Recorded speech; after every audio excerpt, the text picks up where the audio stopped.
तुम्हारा बर्थडे होता है तब तुम दुनिया को बोलते हो कि चिल्ला चिल्ला के आज मेरा बर्थडे, मुझे विश करो।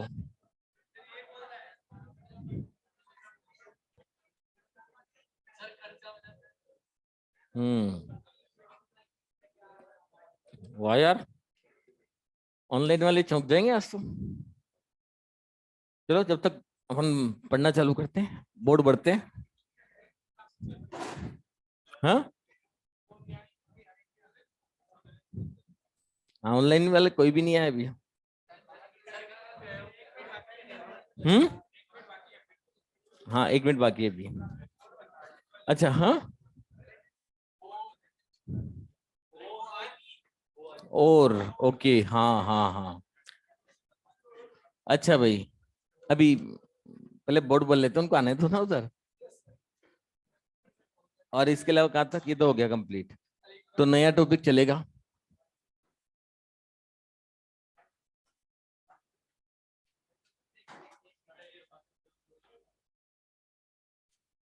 बस अभी फ्री कर देंगे इसको। और क्या।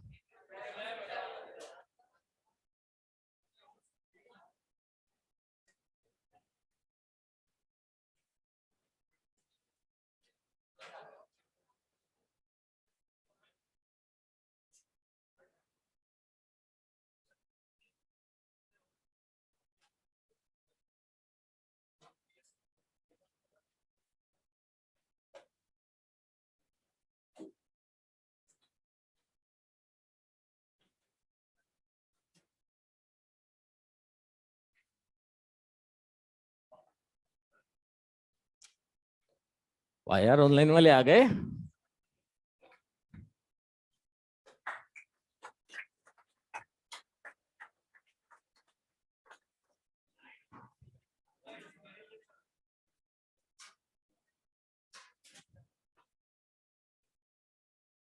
ऑनलाइन वालों, क्या हाल चाल।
एक काम करिए, 2 नंबर की लाइट बंद करिए।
अच्छा भाई, अब सुनते हैं आगे। देखो, सबसे पहली चीज, मेटलर्जी में एक पार्ट है ओर्स के नाम। ओर्स के नाम आपको रटने नहीं है भाई। अगर आप रटोगे तो ईमानदार वाली बात बोल देता हूं, आपको पूरे याद होंगे भी नहीं। दूसरी सबसे बड़ी मुश्किल क्या है, अगर आप रट भी लोगे सारे नाम, तो रटने के बावजूद भी क्या होगा, उनको रटने के चक्कर में आप दूसरा सिलेबस दिमाग से निकाल दोगे। ये सबसे बड़ा इसका नुकसान है। अब आप पिछले 5 साल का रिकॉर्ड भी उठा के देखोगे तो 4-5 साल में एक बार क्वेश्चन आता है ओर्स का। इसका मतलब एक तो कोई गारंटी नहीं क्वेश्चन आ जाए, और दूसरा उसको याद करने के चक्कर में आप अपना मेन सिलेबस दिमाग से बाहर निकाल दो, तो वो भी गलत हो जाएगा। तो इसका बहुत सिंपल सा तरीका है। आप इसे करना क्या है, आपके इसमें मॉड्यूल में जहां एक्सरसाइज चालू होती है उससे जिससे पहले एक चार्ट बनाया हुआ है, उस चार्ट में एक साथ सारे ओर्स लिखे हुए हैं। अब आप क्या करेंगे, इसमें ओर्स के जो जो भी क्वेश्चंस होंगे या अलोई के जो जो भी क्वेश्चन होंगे, आपको केवल बस इतना सा करना है कि उन क्वेश्चन को एक बार देख के और एक बार बिना देख के सॉल्व कर लेना है। एक बार देख के और एक बार बिना देखे सॉल्व कर लेना है और उठा के रख देना है। जब टेस्ट में आएगा तब आप एक दिन पहले ताजा ताजा रिवाइज करके टेम्परेरी मेमोरी में रखना। दूसरे दिन जाना, उगल के आ जाना और वहीं छोड़ के आ जाना। इसके बाद बिल्कुल relax.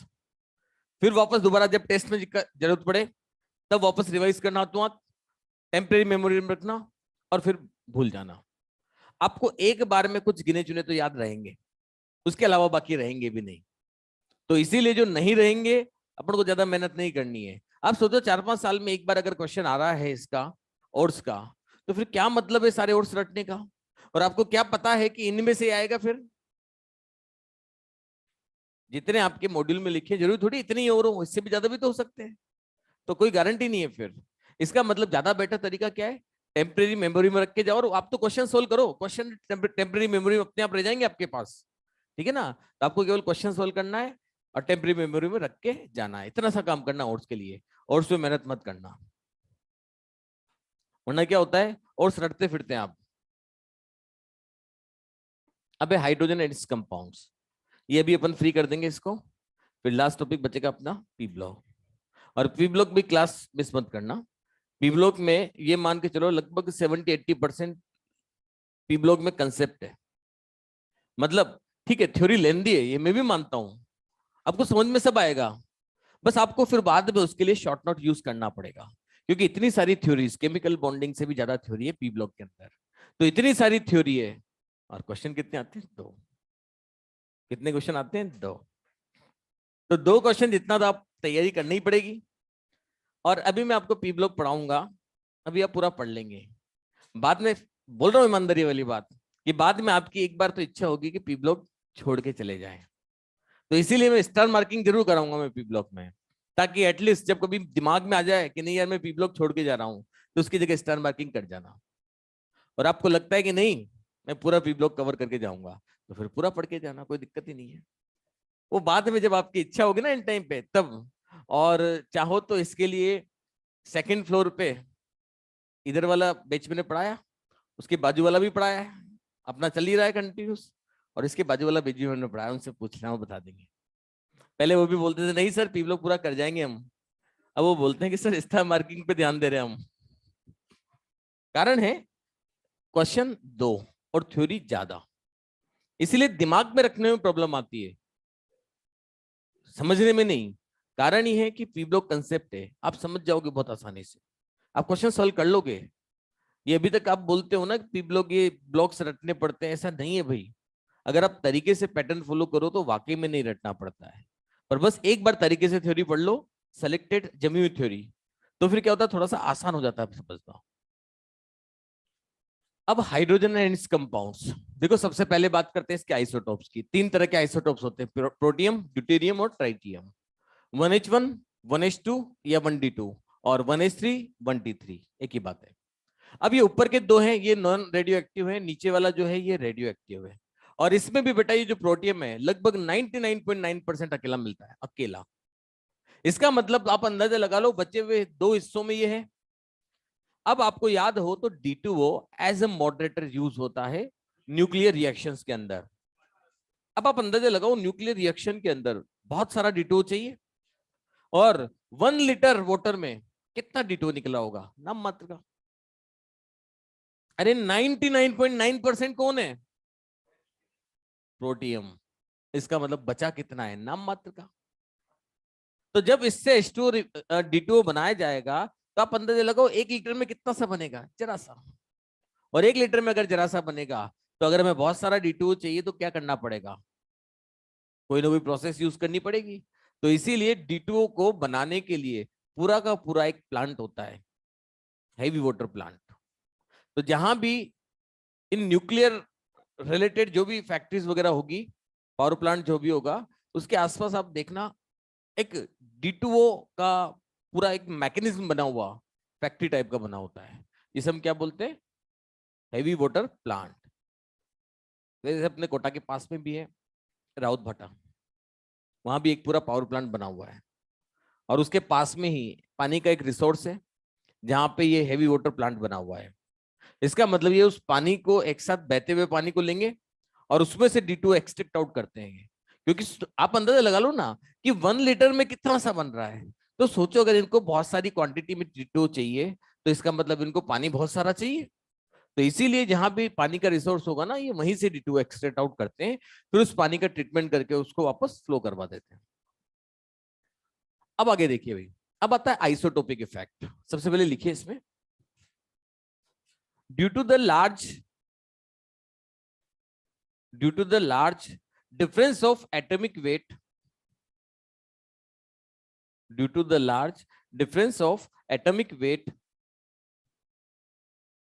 due to the large difference of atomic weights in isotopes of hydrogen due to the large atomic weight difference in isotopes of hydrogen produce a special effect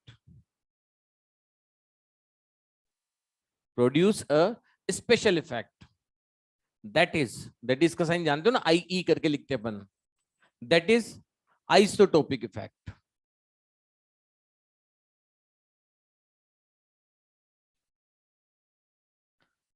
That is isotopic effect. Next आगे लिखिए, due to this isotopic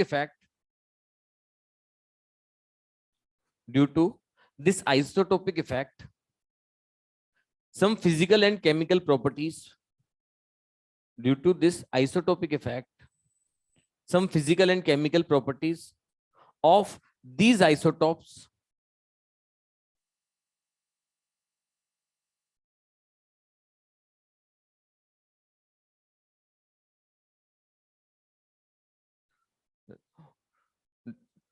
एक minute line दोबारा से बोलना पड़ेगा।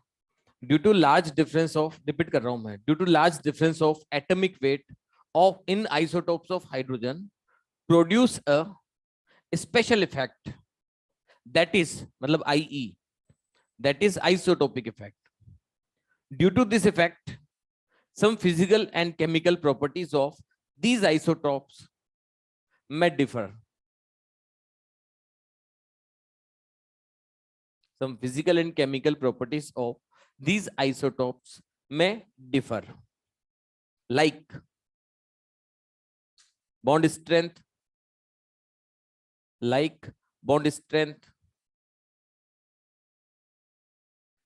boiling point, bond strength, boiling point, and reactivity, etc. अब वैसे तो बोला जाता है बेटा कि जितने भी आइसोटोप्स है उनकी प्रॉपर्टीज लगभग सिमिलर सी मानी जाती है। क्या होता है, जितने भी आइसोटोप्स है उनकी प्रॉपर्टीज लगभग सिमिलर सी होती है, पर हाइड्रोजन के आइसोटोप्स में एक लार्ज डिफरेंस आता है। देखो एटॉमिक वेट 1H1 और 1H2 में आप कंपेयर करोगे तो कितना है, 2 टाइम्स का डिफरेंस। यहां से यहां चेक करोगे तो कितना आ रहा है, 3 टाइम्स। तो इसका मतलब इनके रेशियो में इतना जबरदस्त डिफरेंस आ रहा है। क्या सर ऐसा डिफरेंस किसी और आइसोटोप्स में नहीं होता है? चलो चेक कर लेते हैं। ओ 16 में होता है बेटा, 17 में होता है, 18 में होता है। सबसे मेजर डिफरेंस किन में हो सकता है, 18 और 16 में। तो अपन 18 अपॉन 16 कर लेते हैं, तो कितना आएगा, 1.0 करके कुछ वैल्यू आएगी। अगर यही आप क्लोरीन की बात करो तो 35 भी होता है, 37 भी होता है। तो चलो 37/35 करके देख लेते हैं, तो भी बेटा 1 पॉइंट के आसपास ही कुछ आ रहा है। इसका मतलब ये हुआ कि आइसोटोप्स में इतना बड़ा डिफरेंस नहीं आता है। केवल और केवल हाइड्रोजन के आइसोटोप्स ऐसे हैं जहां इतना मेजर डिफरेंस आ रहा है, और इसी वजह से इस पे एक स्पेशल इफेक्ट लग रहा है, जिसकी वजह से आइसोटोप्स की प्रॉपर्टीज डिफरेंट आ रही है।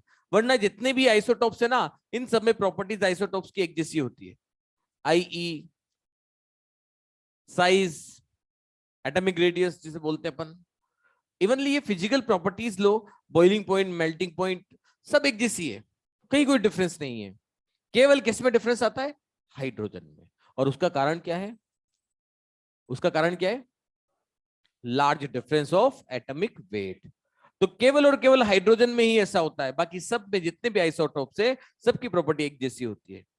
अब आप देखो, एटॉमिक वेट के डिफरेंस आने की वजह से इसका वेट बढ़ गया, तो स्ट्रेंथ भी बढ़ती जा रही है। अब आप देखो बॉन्ड स्ट्रेंथ, H2O और D2O, किसका वेट ज्यादा? तो यहाँ स्ट्रेंथ किसकी ज्यादा होती है बेटा? D2O की। अब स्ट्रेंथ अगर D2O की ज्यादा है तो बॉइलिंग पॉइंट किसका ज्यादा होगा? D2O का। और रिएक्टिविटी किसकी ज्यादा होगी? H2O की, क्योंकि जिसकी स्ट्रेंथ ज्यादा उसकी रिएक्टिविटी कम। अब देखो एक रिएक्शन है SO3+H2O, सल्फर +6 चार्ज में बेटा, तो इसका मतलब यहां पर भी सल्फर +6 चार्ज में आया। अब आप देखिए, अगर H2O से रिएक्शन होगी तो H2SO4 बनेगा, D2O से रिएक्शन होगी D2SO4 बनेगा। मतलब H2O D2O का प्रोडक्ट सेम है, कोई डिफरेंस नहीं है। केवल H और D लगाना है बस आपको, यानी कि H1 और H2 दो ही है, दोनों दोनों H अलग अलग हो रहे हैं बस, और कोई डिफरेंस नहीं, प्रोडक्ट एक जैसा है। मतलब जहां जहां आप H लगाते आ रहे हो वहां वहां आप D लगा दो, वो सेम प्रोडक्ट होगा। बस डिफरेंस क्या आएगा कि इसमें से H2 वाली रिएक्शन क्या होगी बेटा? फास्ट। क्यों होगी फास्ट? क्योंकि H2 की रिएक्टिविटी ज्यादा है, ये रिएक्शन में जल्दी इन्वॉल्व होगा।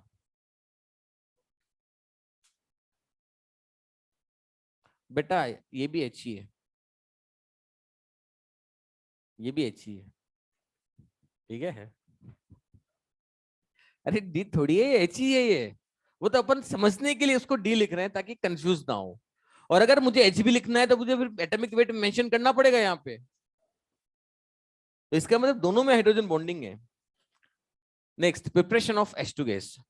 देखो H2 गैस का प्रिपरेशन, पहला तो डाइल्यूट एसिड से, दूसरा अल्काइली से, तीसरा H2O का इलेक्ट्रोलाइसिस, और नंबर 4 बोश प्रोसेस। अब देखिए dilute acid, negative SRP metal की जब डाइल्यूट एसिड से रिएक्शन करवाओगे तो क्या बनाता है? H2 gas. अगर पॉजिटिव एसआरपी मेटल की डाइल्यूट एसिड से रिएक्शन कराओगे तो रिएक्शन नहीं होगी। इसका मतलब छापा के अलावा ऊपर वाला जो भी है सबकी डाइल्यूट एसिड से रिएक्शन करवाओ, H2 गैस बन जाएगी। अब आप देखिए Mg plus dilute H2SO4, MgSO4 plus H2, Zn plus dilute H2SO4, दोनों ही Zn प्लस डाइल्यूट H2SO4 है।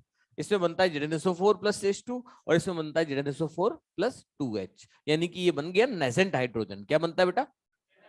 अब एक बात ध्यान रखना, इम्प्योर से बनता है H2, प्योर से बनता है नेसेंट हाइड्रोजन। इसीलिए इस इम्प्योर वाले केस को यूज करते हैं एज ए लैब प्रिपरेशन। किसको यूज करते हैं लैब प्रिपरेशन में? इम्प्योर वाले को। तो ध्यान रखना, जिंक अगर लिखा आता है तो फिर उसके साथ अगर प्योर इम्प्योर कुछ लिखा है तो फिर आपको उस पर ध्यान देना है, नहीं लिखा है तो फिर वो इसी की बात कर रहा होगा, ठीक है भाई। तो ये प्योर और इम्प्योर का डिफरेंस पता होना चाहिए आपको। नंबर 4, कॉपर क्या है? Negative SRP, positive SRP. छापा में आ गया, तो देखो कोई प्रोडक्ट नहीं बन रहा। ये केवल बनाएगा तो कंसंट्रेटेड के साथ बनाएगा, डाइल्यूट के साथ नहीं बनाएगा। नेक्स्ट नंबर सेकंड, अल्काइली मेटल, ना मोटू नाना मोटू आ गया। अल्काइली मेटल वाला केस जो अपन पहले पढ़े थे वही केस है, ना मोटू नाना मोटू। नंबर थर्ड है इलेक्ट्रोलाइसिस ऑफ वाटर। वाटर का इलेक्ट्रोलाइसिस होगा तो एक जगह H2 बनेगा और एक जगह O2 बन जाएगा। अब बताए बोश प्रोसेस, ये थोड़ा सा इंपॉर्टेंट भी है भाई इसमें। अब कार्बन सॉलिड, इसकी रिएक्शन वाटर से करवाते हैं। देखो आप लोग जब छुट्टियों पे घर गए थे और आपके पिताश्री ने आवाज लगा के बोला था बेटा सामने वाली शॉप से कुछ चीज ले आना, तो आप थोड़ी देर गए नहीं थे, पर जैसे एनर्जी सप्लाई हुई भागते हुए दुकान पे पहुंच गए थे। बिल्कुल यहाँ भी यही हो रहा है। यहाँ इस कार्बन से बोल रहे हैं कि तू वेपर से रिएक्शन कर ले, मना कर रहा है। अरे इस कार्बन से बोल रहे हैं वेपर से रिएक्शन कर ले, मना कर रहा है। बस एनर्जी सप्लाई कर दो, ये लो भाई, इसको रेड हॉट कंडीशन तक एनर्जी दी। और रेड हॉट कंडीशन तक वेपर दिया, मतलब टेम्परेचर दिया, कार्बन की बॉन्डिंग हुई, और जैसे ही बॉन्डिंग वीक होगी ये क्या होगा, इससे रिएक्शन कर लेगा और क्या बनाएगा, CO प्लस H2। इसे बोलते हैं बेटा वाटर गैस। क्या बोलते हैं? अब इसमें अगर कंटिन्यूस H2O पास होगा तो ये वाटर गैस से CO2 प्लस 2H2 में कन्वर्ट हो जाएगा। अब एक बात सुनो, यहां से यहां तक की जो रिएक्शन है ये तो है वाटर गैस फॉर्मेशन, दिख रहा है ब्लू वाला? यहां से यहां तक की रिएक्शन क्या है, वाटर गैस फॉर्मेशन। और यहां से यहां तक की reaction water gas shifting reaction, मतलब अब वाटर गैस शिफ्ट हो चुकी है, वो वाटर गैस नहीं रही। तो ध्यान रखना, अगर आपसे बोला जाए कभी वाटर गैस शिफ्टिंग रिएक्शन तो इसका मतलब आप इस रिएक्शन को मानेंगे, और अगर आपसे बोला जाए कि वाटर गैस फॉर्मेशन तो मतलब यहां से यहां बनाने की बात चल रही है। अब ये रिएक्शन जो सेकंड वाली है, देखो इसका कोई लेना देना नहीं है यहाँ पे, बस एक जैसे प्रॉपर्टी वाली चीजें हैं इसीलिए मैंने लिख दिया है। क्योंकि प्रोड्यूसर गैस और सिन गैस, वाटर गैस को सिन गैस भी बोलते हैं बेटा, नाम सुना होगा आपने, वाटर गैस को सिन गैस भी बोलते हैं।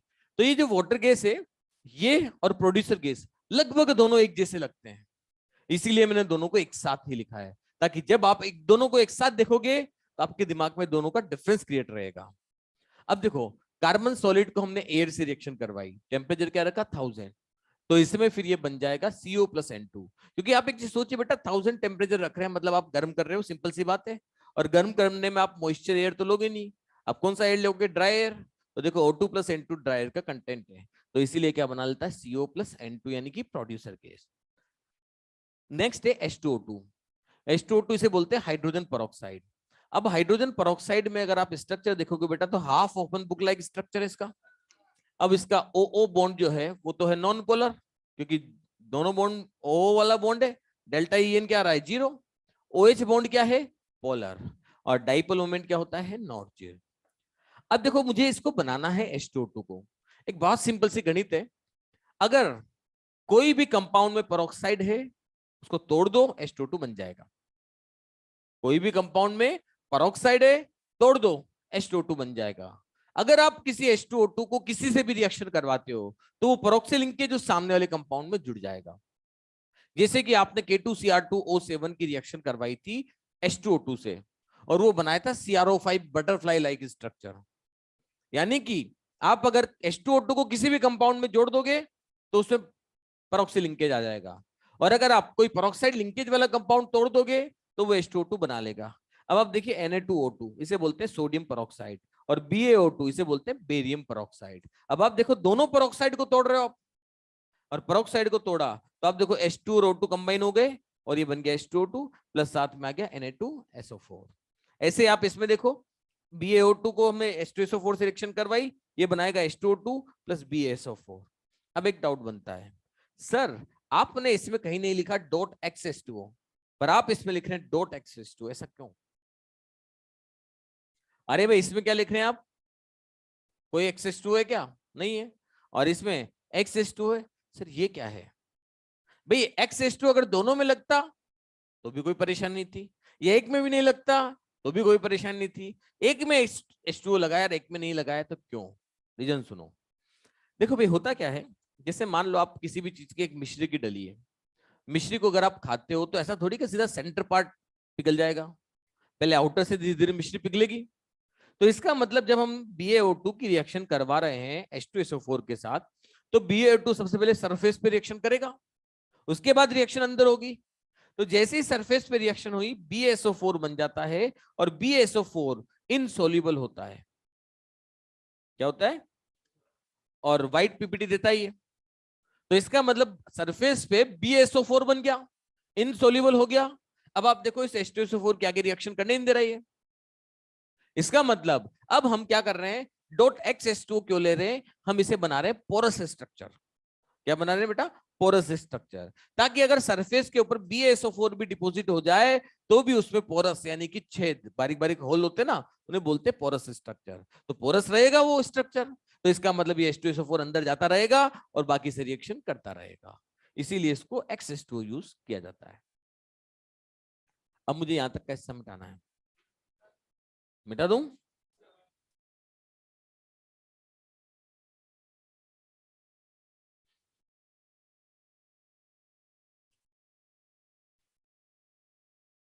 अरे H2O के एक एरो पे लिखा हुआ है एनोड और दूसरे पे लिखा है कैथोड।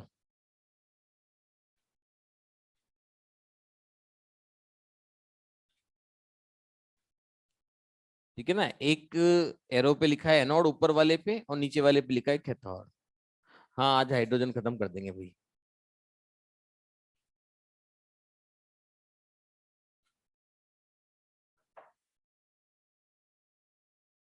और आपको एक चीज और बता दो बेटा, ये हाइड्रोजन चैप्टर जो है ना आपकी थर्ड प्रायोरिटी पे रहना चाहिए, फर्स्ट प्रायोरिटी वाला चैप्टर नहीं है ये। ठीक है भाई, फर्स्ट प्रायोरिटी वाले चैप्टर क्या है, जिनमें 3 क्वेश्चन तक आते हैं, और सेकंड प्रायोरिटी में जिसमें 1 या 2 क्वेश्चन आते हैं हर साल, और ये थर्ड प्रायोरिटी है जिसमें कभी कभी आते हैं। तो ये हाइड्रोजन कभी कभी वाला है। कभी किस्मत अच्छी हो गई तो एक साथ हो सकता है 2 साल भी रेगुलर क्वेश्चन आ जाए, और कभी किस्मत अच्छी नहीं हुई तो आने वाले 4-5 साल तक क्वेश्चन नहीं आए। तो इसका मतलब ये सबसे लास्ट वाली प्रायोरिटी में रहना चाहिए। और बाकी पहली और दूसरी प्रायोरिटी जब आपकी 2-2 बार रिवाइज हो जाए ना, तब जाके थर्ड प्रायोरिटी पे जाना। गलती मत करना आप। मैं आपको सीधा सीधा 600 नंबर का जुगाड़ बना रहा हूं पहले, और वो बनाओ। पहले आप 600 नंबर का जुगाड़ बैठा लोगे ना, तब जाके कम से कम एक कॉन्फिडेंस तो आ जाएगा कि हाँ, इस लायक तो हम हो चुके हैं। अब इसके बाद एक्स्ट्रा कुछ भी पढ़ो फिर कोई फर्क नहीं पड़ता है। तो फर्स्ट और सेकंड प्रायोरिटी जब 2-2 बार रिवाइज हो जाए ना, तब थर्ड प्रायोरिटी पे जाना। मतलब आप सोचो ना कि अगर फर्स्ट और सेकंड दोनों प्रायोरिटी आपने 2-2 बार रिवाइज की, और आपके पास टाइम कम भी बचा, और इनमें से कुछ चैप्टर आप कर पाए और कुछ नहीं कर पाए, तो भारी नुकसान तो नहीं होगा ना। आप इनको करने के चक्कर में अगर बढ़िया चैप्टर छोड़ दोगे तो नुकसान ज्यादा भारी होगा। तो इसका मतलब हो सकता है आपकी किस्मत अच्छी हुई और इनमें से क्वेश्चन नहीं आया, तो मजे आ गए ना फिर तो। मेहनत भी नहीं की और रिजल्ट भी मिल गया। मैंने कहा था किस्मत खराब हो तो अलग बात है, पर आप टेक्निकल तरीके से चलो। टेक्निक और ताकत दोनों यूज करो। टेक्निक यूज करोगे तो जो चैप्टर्स जिनमें दम नहीं है आप उनको बाद में यूज करोगे, और ताकत तो आपको यूज करनी है, आपको तो पढ़ना तो है ही कंटिन्यूस। पर अच्छे चैप्टर्स पे मेहनत करोगे तो उनका प्रोडक्टिव रिजल्ट ज्यादा बैठेगा।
ये मिडिल वाला हिस्सा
सुनिए अब आगे।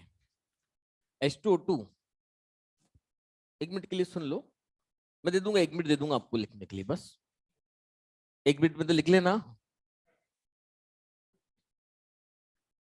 वैसे भी मुझे लिखने के लिए अब ये बोर्ड पूरा चाहिएगा, क्योंकि मैं इसमें पढ़ाऊंगा हार्डनेस ऑफ वाटर, याद करवाऊंगा आपको भी यहीं पे क्लास में।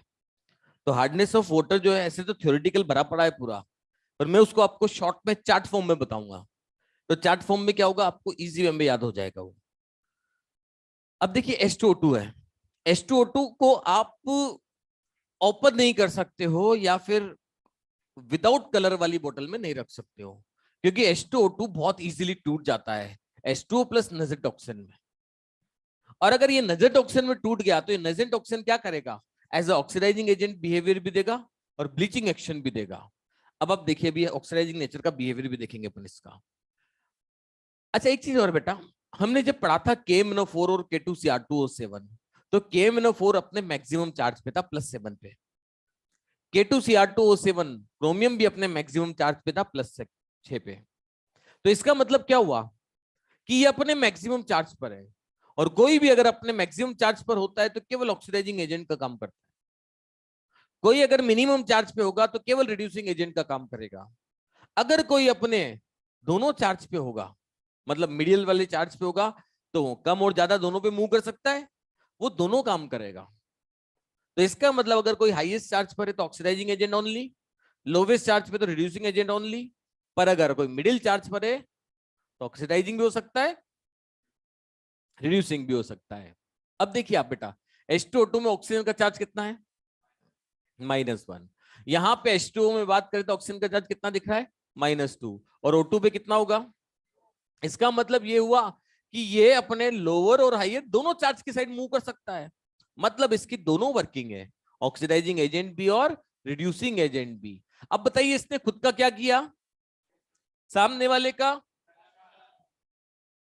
मतलब इस केस में तो रिड्यूसिंग एजेंट का काम करेगा, तो ऑब्वियस इस केस में क्या काम करेगा, ऑक्सीडाइजिंग एजेंट का। अब एक सिंपल सी गणित है भाई, कि अगर कोई ऑक्सीडाइजिंग नेचर शो कर रहा है और अगर अपने मैक्सिमम चार्ज पर है तो केवल ऑक्सीडाइजिंग नेचर ही होगा और कुछ नहीं होगा।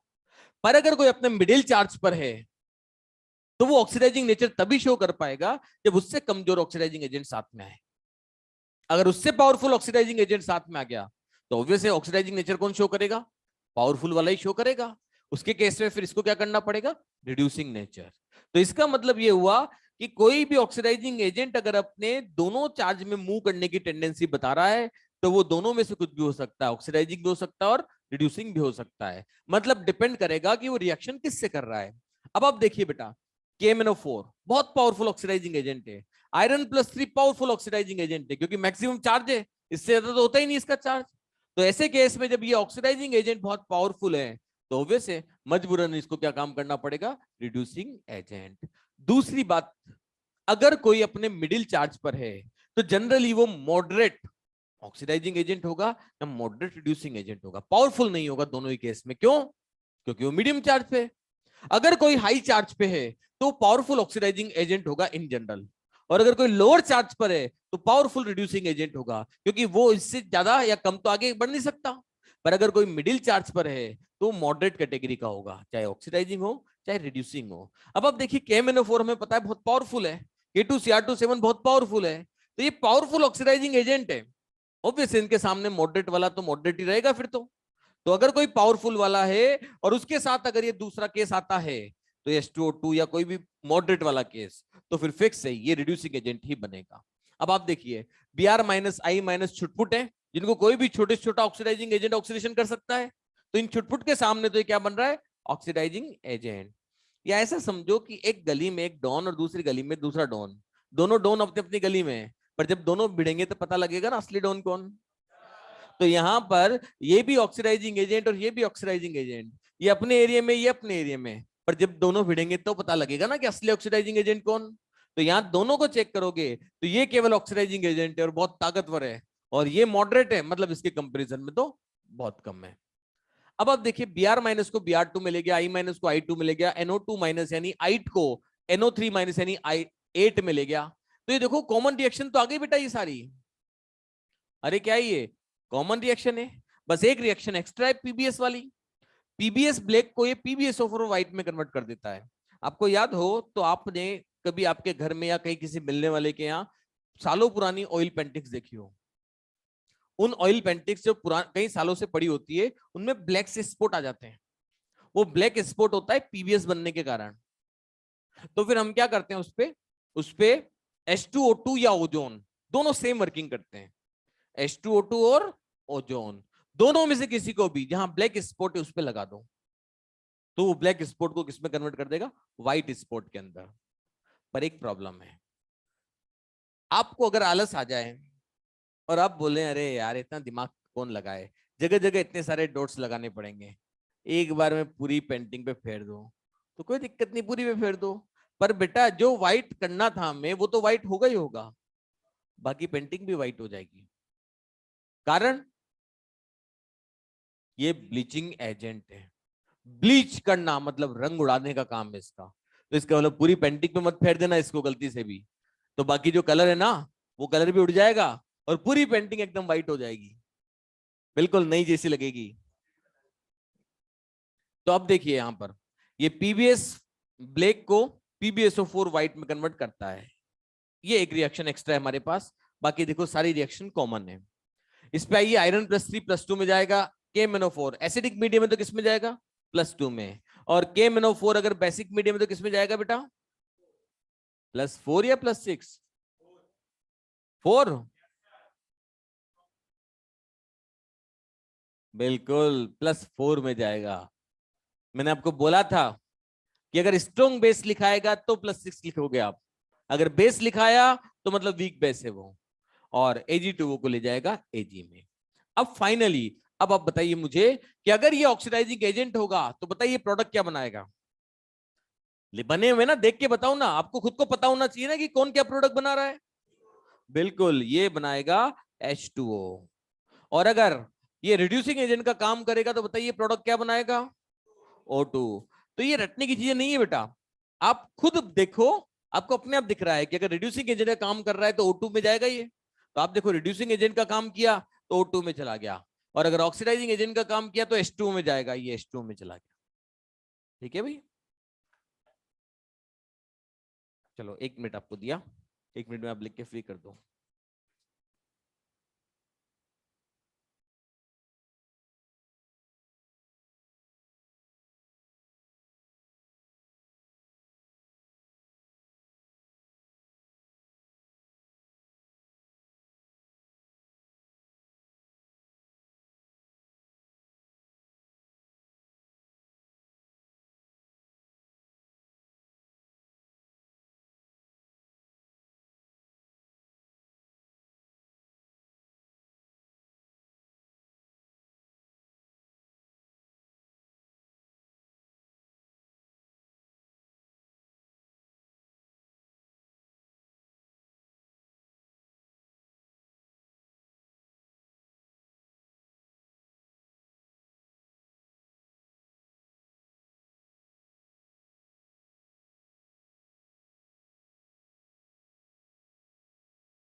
लिख लिया? चलो लेफ्ट से मिटा देता हूँ।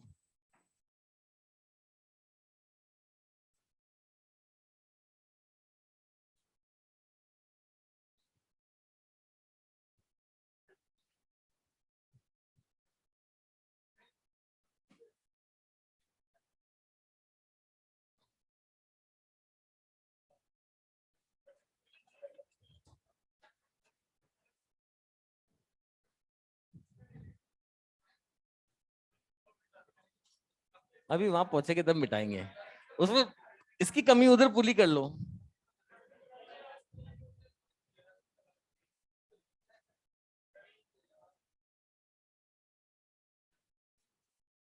ये पूरे पेज पे बनेगा बेटा। ठीक है भाई, ये पूरे पेज पे बनेगा। और इससे पूरा हार्डनेस ऑफ वाटर का चार्ट आ जाएगा। हाँ बिल्कुल। ठीक है। अब कैसे बना लो? वर्टिकल रखो, हॉरिजॉन्टल रखो, कोई फर्क नहीं पड़ रहा है। पेज सफिशिएंट है ये वाला साइज। पर मेरे हिसाब से जैसे अपन ने चार्ट बनाया था ना एक पेज में, तो ये ऐसे कैसे लंबा चल साइड से चलने वाला है, तो इसका मतलब बेटर है आप फिर इसको हॉरिजॉन्टली रख लो। तो क्योंकि ऐसे क्या है, इसमें बहुत सारी थ्योरी है। अपना बिल्कुल पॉइंट टू पॉइंट आ जाएगा इसमें, और पूरा चार्ट बन जाएगा और अभी याद हो जाएगा। और इसका सबसे मेजर पार्ट जो है मेन एग्जाम के हिसाब से, वो हार्डनेस ऑफ वाटर ही है।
बेटा इसमें 4 मेथड आएंगे, अभी दूसरा चल रहा है।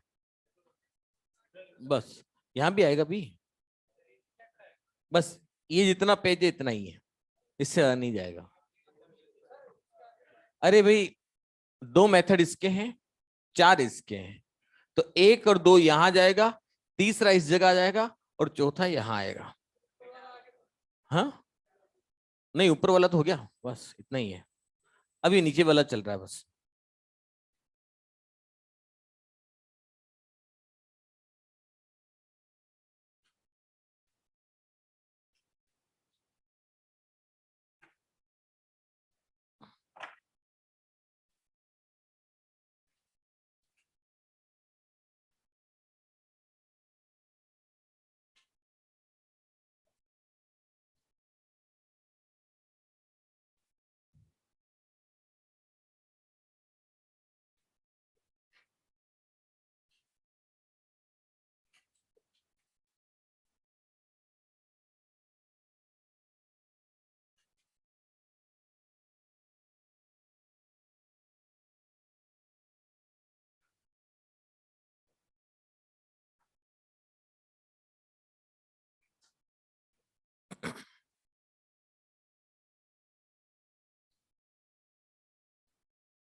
यार अपनी तो क्लास टाइम से पहले फ्री हो जानी है, तो लास्ट होती तो बात अलग थी।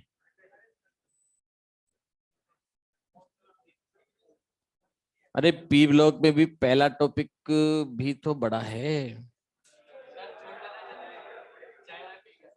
ये।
अपने डी एंड एफ ब्लॉक का डिस्कशन हो गया था क्या?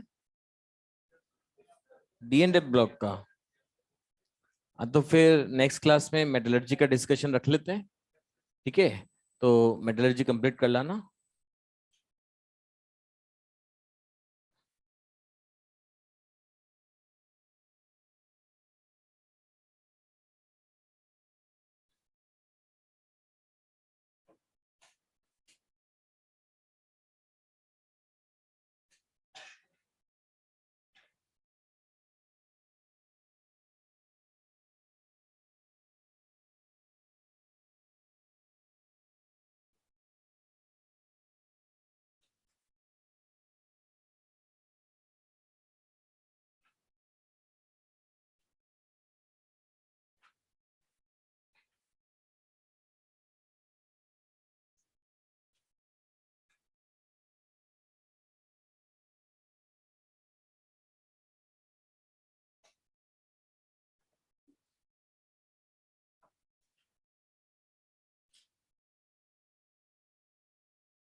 कौन सी लाइन कैसे छोड़ दी?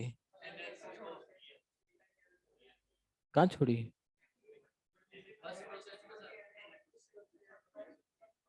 बस एक लाइन जगह छोड़नी ना। अरे इसके ही छोड़े ना, इसके नीचे तो लिखेगा, एक लाइन कहाँ लिखेगा?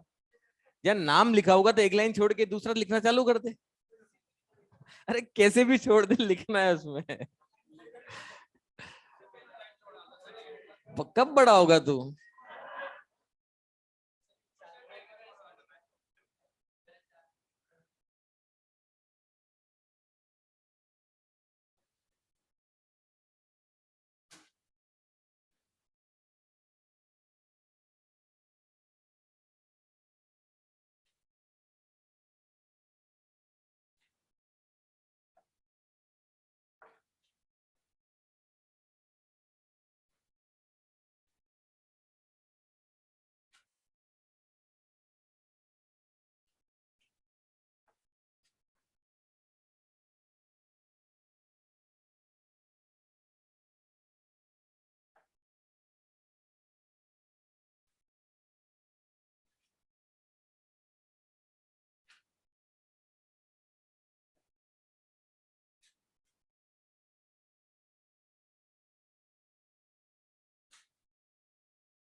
सुनिए बाकी, हार्डनेस ऑफ वाटर। देखो सबसे पहली चीज, हार्डनेस ऑफ वाटर होता क्या है, लिखना बंद कर दो। आराम से सफिशिएंट टाइम रहेगा, लिखते रहना, बाद में आराम से लिख लेना। पहले इसको समझ के याद कर लेते हैं। देखो hardness of water, hardness of water का मतलब क्या है? जैसे मान लो कोई साबुन है, हम यूज कर रहे हैं कपड़ा धोने के लिए, और जो पानी हमने यूज किया है उस पानी में हो सकता है साबुन ढंग से झाग नहीं दे रहा हूं, तो ऐसे पानी को हम बोलते हैं हार्ड वाटर। क्या बोलते हैं? आप में से शायद लगभग सभी ने ऐसा पानी देखा भी होगा। आप कई बार घूमने भी गए हो सकता है, या अपने कोटा में भी कई जगह हार्ड वाटर आता ही है। तो ये जो वाटर है, इस वाटर में कपड़े धोना आसान काम नहीं है। अगर हम कपड़े धो रहे हैं तो हो सकता है हमें थोड़ी सी मशक्कत ज्यादा करनी पड़े, और उसके बाद वो साबुन झाग देगा। कारण इतना सा है कि हार्ड वाटर में होते हैं आयंस, कैल्शियम, मैग्नीशियम, इस तरीके से। तो जब हम साबुन यूज करते हैं तो दो तरह के साबुन हम यूज कर सकते हैं। एक साबुन तो होता है ऑयल वाला, और एक विदाउट ऑयल वाला। ऑयल वाला साबुन हो सकता है आपने घरों में भी देखा होगा कि आपके घर में हो सकता है कि छोटा सा टब होगा, उस टब में साबुन जमा हुआ होता होगा, कपड़ा उसमें रगड़ा जाता है और खंगाला जाता है। किसी ने देखा है क्या ऐसा? देखा हुआ है, चलो ठीक है। दूसरा होता है विदाउट ऑयल वाला, जैसे कि डिटर्जेंट टिकिया, रिन, सुप्रीम, व्हील, टाइड, जो भी, हाँ जो भी है, जो भी जो ब्रांड यूज करता हो वो वाली की बात कर रहा हूं। तो ये जो साबुन है, ये है विदाउट ऑयल वाला डिटर्जेंट टिकिया। अब डिटर्जेंट टिकिया क्या है, इसके ट्रीटमेंट में यूज की जाती है। ये रहा Na2CO3। तो डिटर्जेंट टिकिया इसके ट्रीटमेंट में यूज की जाती है। इसका मतलब इससे कपड़ा धोना बहुत आसान है, लगाते ही झाग देने लग जाता है। पर एक नुकसान भी है साथ में। आप में से अब जितने भी यहाँ रह रहे होंगे, कपड़े धोने तो सीख लिए होंगे। अब आपने जब कपड़े धोए होंगे और डिटर्जेंट टिकिया यूज की होगी, तो आपने क्या, आपके हाथों की हालत देखी है क्या? अजीब से ड्राई से हो जाते हैं हाथ। ये होता है, कारण है डिटर्जेंट टिकिया में ऑयल नहीं होता है। अब आपको ये पता है, माता श्री घर पे जब कपड़े धोती है तो वो कपड़े डेली बहुत सारी क्वांटिटी में होते हैं। ठीक है, आजकल वॉशिंग मशीन हो गई, वो अलग मैटर है, अदरवाइज तो जनरली तो चलता ही है। तो अब सोचो वो डेली अगर ज्यादा कपड़े धो लिए इस डिटर्जेंट टिकिया से, तो हाथों की हालत तो बहुत बुरी हो जाएगी। और खास तौर पे उनके लिए ज्यादा डेंजरस है जिनको स्किन प्रॉब्लम है, ड्राइनेस प्रॉब्लम है। तो ऐसे केसेस में क्या करते हैं, हम जनरली जो यूज करते हैं वो ऑयल वाला साबुन यूज करते हैं। ऑयल वाला साबुन जो बनता है, जैसे आप नहाने का सोप लेते हो, वो भी ऑयल से बनता है। बस केवल डिफरेंस ये है कि नहाने के सोप में ऑयल अच्छी क्वालिटी का यूज होता है, जैसे कोकोनट ऑयल वगैरह यूज करते हैं। पर जो नहाने के अलावा कपड़े धोने वाला होता है, उसके अंदर जरूरी नहीं है कोकोनट ऑयल यूज किया जाए। उसके अंदर कई बार क्या होता है, जैसे हम कोई चीज फ्राई कर लेते हैं, फ्राई करने के बाद जो ऑयल बचता है जनरली वो यूज किया जाता है उसके अंदर। ऑयली नेचर उसके अंदर भी होता है। अब वो जो साबुन बनता है, वो साबुन हाथ में ऑयल भी छोड़ता हुआ चलेगा, तो वो ड्राइनेस हाथों में नहीं आती जो आना चाहिए। इसीलिए अब ठीक है, एक नुकसान और है उसके अंदर।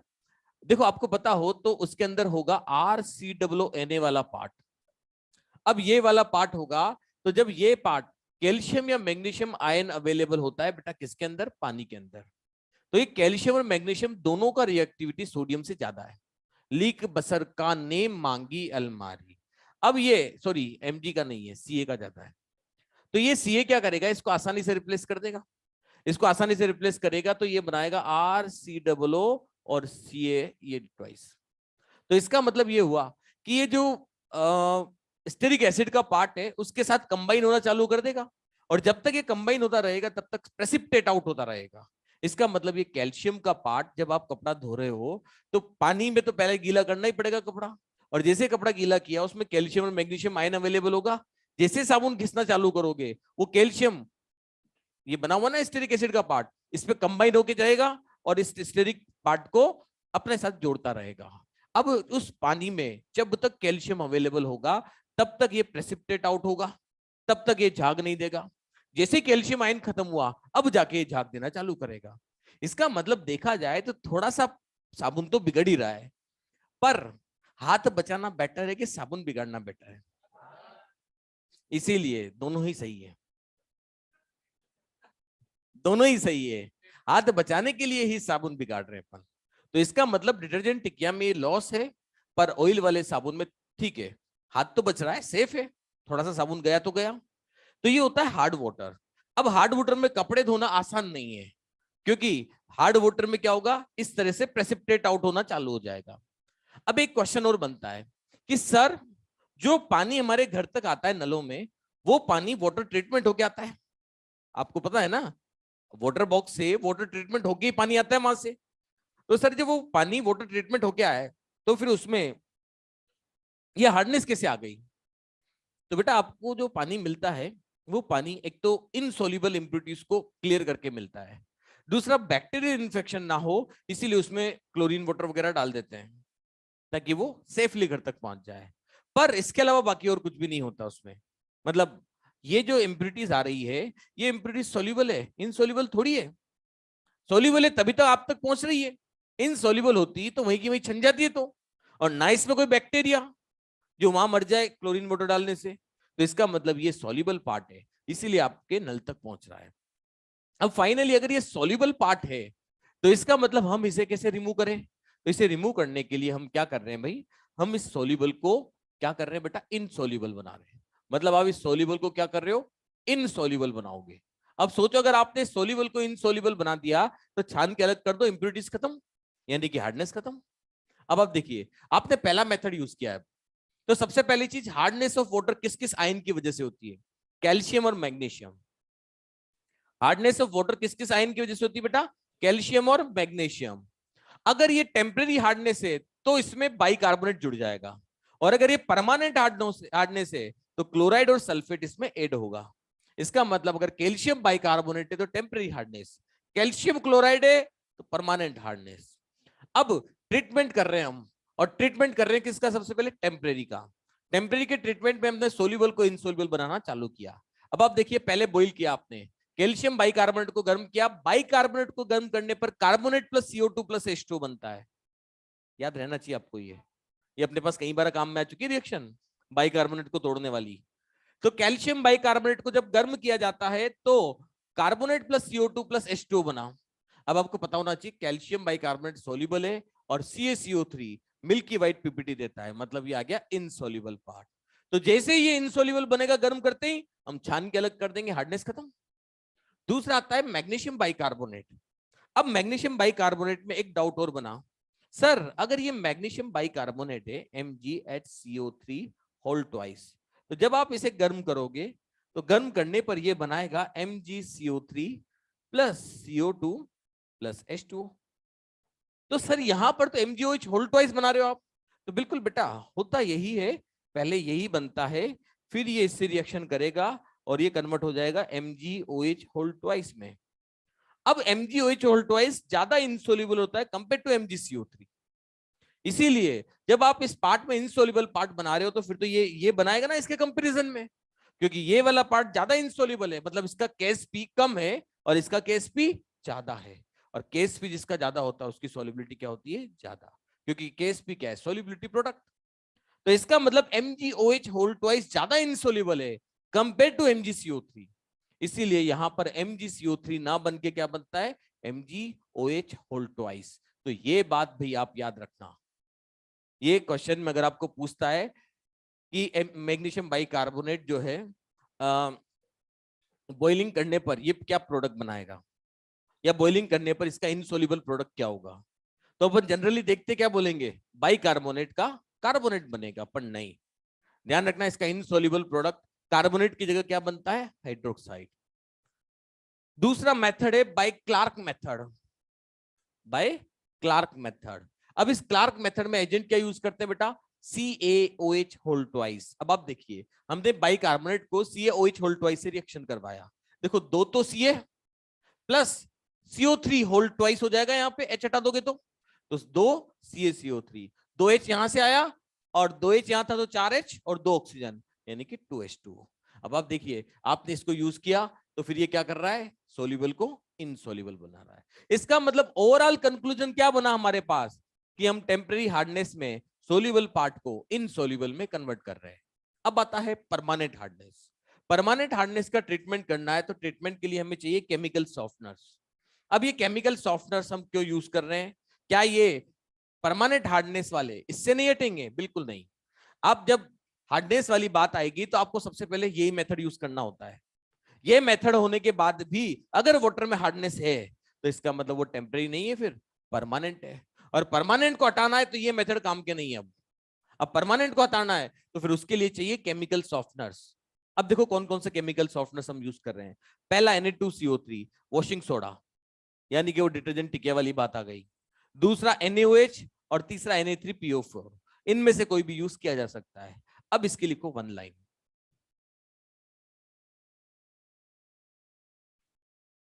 Use to treatment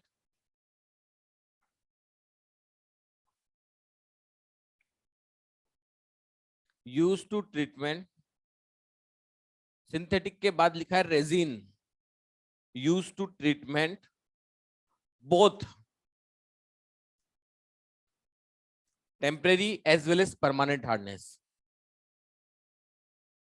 temporary as well as permanent hardness, use to treatment both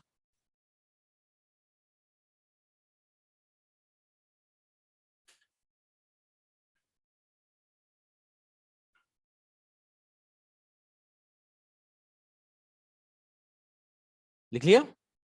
इसका मतलब आपसे एक क्वेश्चन और पूछा जाएगा कि बताइए इनमें से कौन सा एजेंट है जो टेम्परेरी परमानेंट दोनों को रिमूव कर सकता है, तो केवल अकेला ही है Na2CO3 वाला, Na2CO3 NaOH या Na3PO4। नंबर सेकंड है बेटा कैलगोन।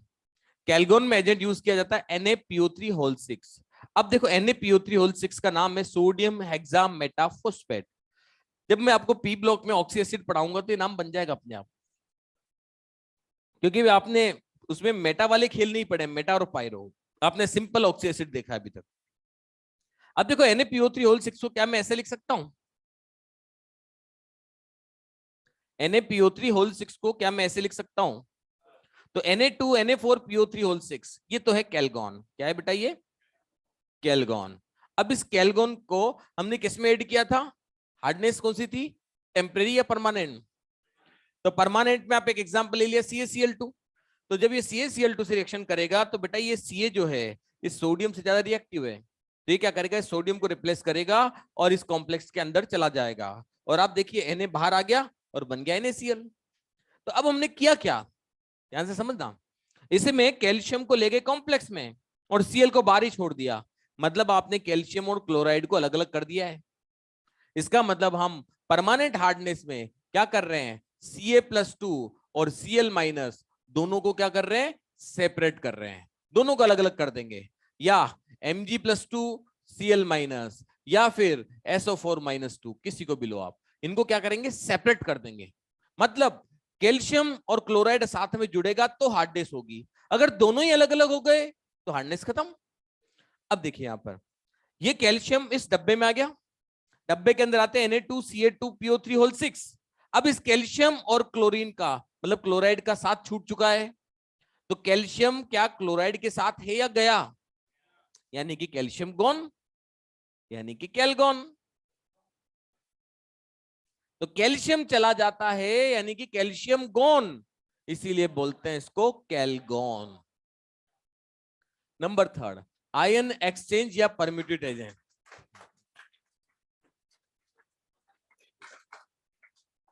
आयन एक्सचेंज या परम्यूटेट मेथड। अब वैसे इसका फेमस नेम है बेटा परम्यूटेट। फेमस नेम क्या है? परम्यूटेट। इसमें एजेंट यूज किया जाता है जियोलाइट, और जियोलाइट आपने ऑर्गेनिक में पढ़ा भी है, ZSM5। तो अब ये जियोलाइट होता क्या है? सोडियम एल्यूमिनियम सिलिकेट्स, इसे बोलते हैं जियोलाइट। क्या है? Sodium aluminium silicates. अब आप देखो, इसको आप चाहें तो लिख सकते हैं Na2Al2Si2, और 1 और 3 4 और 4 8, यानी कि 8.XS2, या शॉर्ट में लिखते हैं Na2Z। Na2Z का मतलब जियोलाइट। आपको पता होगा मधुमक्खी के छत्ते के जैसा होता है ये जियोलाइट। कैसा होता है? अब ये जियोलाइट जो है सोडियम एल्यूमिनियम सिलिकेट, जब ये मधुमक्खी के छत्ते के जैसा इसे बना हुआ है और इसमें से हम क्या कर रहे हैं? हार्ड वाटर डाल रहे हैं, तो हार्ड वाटर इसको पास करता हुआ निकलेगा। अब इसको पास करता हुआ निकलेगा तो इसके अंदर क्या अवेलेबल है? Na2Z है ये। इसका मतलब ये जेड क्या करेगा? ये जेड वाला पार्ट जो है ये कैल्शियम को रोक लेगा, और ये Na इस Cl को साथ लेके उसमें से फ्री हो जाएगा। इसका मतलब आपने देखो Ca को तो उस छत्ते में रोक दिया, Ca को क्या किया? उस छत्ते में रोक दिया, और ये जो Cl था ये Cl इस Na के साथ फ्री होके निकल लेगा, तो ये बन गया NaCl। इसका मतलब आपने क्या किया? वापस कैल्शियम को रोक लिया, Cl को फ्री कर दिया, मतलब दोनों को अलग अलग कर दिया। तो ध्यान रखना ये बात, हम क्या करते हैं? टेम्परेरी में सोल्यूबल को इनसोल्यूबल बनाते हैं, और परमानेंट में हम क्या करते हैं? कैल्शियम और क्लोराइड दोनों को अलग अलग कर देते हैं। अब फाइनली लास्ट आता है सिंथेटिक रेजिन। सिंथेटिक रेजिन में एजेंट यूज किया जाता है एक तो RCOOH और दूसरा RNH3OH।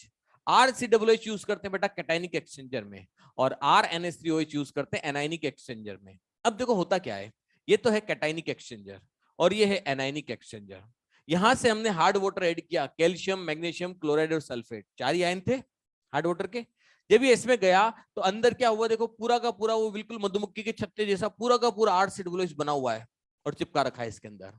अब जैसे ही ये पूरा का पूरा पानी इसमें गिरेगा, तो ये पानी गिरने के बाद अब इसमें क्या होगा? ये RCOOH कैटायनिक पार्ट को ऐसे कॉम्बिनेशन में ले आएगा। इसका मतलब इसने वो चिपका हुआ है पूरे के पूरे, तो इसमें कैटायनिक पार्ट को तो इसमें ही रोक लिया। अब यहां से कौन फ्री हुआ? H plus. कौन फ्री हुआ? H plus. और इसके साथ जो आयंस होगा वो तो फ्री हो गई होगा। तो इसका मतलब कैटायनिक पार्ट को RCOOH ने रोक लिया और यहीं पे रह जाएगा। अब यहां से कौन कौन फ्री हुआ? Cl माइनस, SO4 माइनस 2 और H प्लस, ये तीनों यहां से फ्री हो गया। इसका मतलब कैटायनिक एक्सचेंजर में कौन से पार्ट को रोक लिया? कैटायनिक पार्ट को। अब एनायनिक पार्ट यहां से फ्री हो गया और फ्री होके आगे मूव करने लग गया, और फाइनली अब देखिए किस में जा रहा है? एनायनिक एक्सचेंजर में। एनायनिक एक्सचेंजर में क्या लगा हुआ है? RNH3OH। तो ये RNH3OH से जब इसकी रिएक्शन होगी या तो HCl की होगी या HSO4 की होगी, तो ये रिएक्शन हुई तो देखो ये क्या बना? H2O। तो RNH3 के साथ लग गया है Cl, और ये बन गया RNH3Cl प्लस साथ क्या बन गया बेटा? वाटर। ये वाटर जो बना है, इस वाटर में आप देखो यहां से ये फ्री हुआ और ये वाटर रिमूव हुआ, यानी कि ये H2O। इसका मतलब ये हुआ कि कैटायनिक पार्ट को कैटायनिक एक्सचेंजर में रोक दिया, एनायनिक पार्ट को एनायनिक एक्सचेंजर में रोक दिया। अब जो पानी फ्री हुआ है ये विदाउट आयंस वाला है। मतलब देखा जाए तो इन चारों में से सबसे बढ़िया मेथड यही है। दूसरी बात, हम इन आयंस को बेकार नहीं जाने देंगे। अगर कैल्शियम मैग्नीशियम ने यहाँ रोक दिया तो कैल्शियम और मैग्नीशियम के लिए हम कोई एसिड डाल के इनके सॉल्ट बना लेंगे और इनको वापस एक्सट्रैक्ट आउट कर लेंगे। ऐसे इनमें कोई कैटायनिक पार्ट ऐड करेंगे, यानी बेसिक पार्ट ऐड करेंगे, और वापस इन एनायंस के एनायंस है ना इसके अंदर, उनके भी क्या बनाएंगे? सॉल्ट, और उनको भी एक्सट्रैक्ट आउट कर लेंगे। मतलब इसके अंदर हमने एक भी चीज खराब नहीं होने दी। कैटायनिक पार्ट को भी एक्सट्रैक्ट आउट कर लिया, एनायनिक पार्ट को भी एक्सट्रैक्ट आउट कर लिया, और वाटर भी फ्री कर दिया। तो इसका मतलब ये सबसे बेस्ट मेथड है। अब सुनो, अब अपन रिवाइज कर रहे हैं और याद कर रहे हैं। सबसे पहले चीज, हार्डनेस किस किस आयन की वजह से होती है? भाई मेरे साथ रिपीट करना है चीजों को। आप चाहें तो बोले से एक बार देख के यूज कर ले, कोई दिक्कत नहीं है। सबसे पहले हार्डनेस ऑफ वाटर किसकी वजह से? कैल्शियम और मैग्नीशियम। अब हार्डनेस ऑफ वाटर दो तरह की है, एक टेम्परेरी एक परमानेंट। टेम्परेरी किसकी वजह से होगी? बाइकार्बोनेट की वजह से। परमानेंट किसकी वजह से होगी? क्लोराइड और सल्फेट। अब मुझे टेम्परेरी का ट्रीटमेंट करना है। दो तरीके से ट्रीटमेंट होगा, पहला तो बॉइलिंग करके, दूसरा क्लार्क मेथड से। और क्लार्क मेथड में एजेंट कौन सा होता है? CaOH whole twice. इसके बाद आ जाओ परमानेंट पे। परमानेंट में हम कौन कौन क्या क्या यूज करते हैं परमानेंट को रिमूव करने के लिए? Chemical softeners. अब केमिकल सॉफ्टनर्स कौन कौन से हैं? इसमें चार हैं। पहला Na2CO3 NaOH या Na3PO4। दूसरा केमिकल सॉफ्टनर्स क्या है? कैलगॉन। ये एजेंट क्या है कैलगॉन का? NaPO3 whole 6। इसके बाद नंबर थर्ड आता है परम्यूटेट या आयन एक्सचेंज। और इसमें एजेंट कौन सा यूज करते हैं? जियोलाइट। फॉर्मूला क्या है जियोलाइट का? Sodium aluminium silicates. क्या है? Sodium aluminium silicates. और इसके बाद फिर हम लास्ट मेथड कौन सा यूज करते हैं? Synthetic resin. इसमें कैटाइनिक एक्सचेंजर में क्या होता है बेटा? RCOOH। एनायनिक एक्सचेंजर में क्या होता है? RNH3OH। और सबसे बढ़िया क्वालिटी का वाटर किसमें रिमूव किसमें बनेगा? एक बार और रिवाइज कर रहे हैं। अब इस बार आप कोशिश करना कि बिना बोर्ड के रिवाइज करो। तो एक बार इसको शांति से सुन लोगे तो ऑलमोस्ट ये याद हो जाएगा, कोई बड़ी चीज नहीं है। मैंने क्या कहा, ये चार्ट में है इसीलिए आसानी से याद हो रहा है ये। अगर ये पूरे थ्योरेटिकल पार्ट में होता तो शायद रटने के लिए मेहनत करनी पड़ सकती थी। तो हार्डनेस ऑफ वाटर किस किस आयन की वजह से होता है? कैल्शियम और मैग्नीशियम। अगर टेम्परेरी हार्डनेस है तो बाइकार्बोनेट। परमानेंट हार्डनेस है तो क्लोराइड और सल्फेट। टेम्परेरी का ट्रीटमेंट करना है तो हम क्या करते हैं? सोल्यूबल को इनसोल्यूबल बनाते हैं। अब क्या क्या यूज करेंगे? पहला बॉइलिंग और दूसरा क्लार्क मेथड। क्लार्क मेजेंट CaOH होल ट्वाइस। अब आ जाइए परमानेंट पे। परमानेंट किन किन की वजह से होता है बेटा? क्लोराइड और सल्फेट। अब इसका ट्रीटमेंट करना है हमें, तो ट्रीटमेंट के लिए क्या यूज करते हैं? Chemical softener. और इसमें क्या करते हैं हम? आयंस कैटायन एनायन को अलग अलग कर देते हैं। कैटायन एनायन को अलग अलग कर देते हैं। अब पहला एजेंट कौन सा? Na2CO3 NaOH या Na3PO4। दूसरा एजेंट कैलगॉन यानी कि NaPO3 whole 6। Number third ion exchange या परम्यूटेट। और इसके लिए एजेंट कौन सा? जियोलाइट। जियोलाइट का नाम क्या है? Sodium aluminium silicates. और number four ion synthetic resin. इसमें दो एक्सचेंजर होते हैं। तो कैटाइनिक में कौन? RCOOH। और एनायनिक में कौन? RNH3OH। ये लो कंप्लीट। तो चलो अब आराम करो तुम लोग, क्योंकि 10-15 मिनट में कोई मतलब भी नहीं क्लास चालू करने का। 25 है कि 35 है? कोई बात नहीं।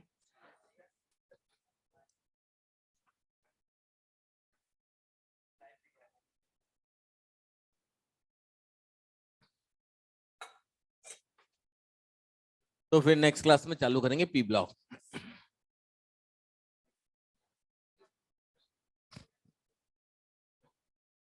ठीक है ऑनलाइन वालों?